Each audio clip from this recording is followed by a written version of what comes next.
ایک شخص بڑی دور سے آیا، اس نے کہا حضور مجھے نا لمبی باتیں یاد نہیں رہتی، 2 باتیں بس بتا دیں میں عمل کروں تو زندگی بن جائے، 2 باتیں۔ تو حضرت علی فرمانے لگے لمبی امیدیں نہ لگانا، لمبی امیدیں نہ لگانا، موت کا پتہ نہیں کب آ جائے۔ منصوبہ بندی ضرور کرنا آنے والی نسلوں کے لیے، اپنی ذات کے لیے لمبی امیدیں نہ باندھنا، یہ بھی کر لوں گا یہ بھی کر لوں گا۔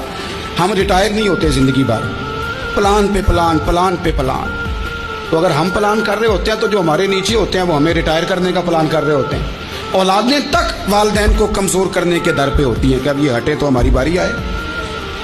حضرت علی فرمانے لگے 2 کام، ایک تو لمبی امید نہ باندھنا، اور دوسرا فرمایا اپنے نفس کی خواہش کی پیروی سے بچنا۔ دنیا میں رسوا وہ لوگ ہو جاتے ہیں جو اپنے نفس کی خواہش کی پیروی کرتے ہیں، وہ بزدل ہو جاتے ہیں جو خواہشات نفسانی کے پیچھے بھاگتے ہیں۔ یہ کام نہ کرنا۔ تو دانائی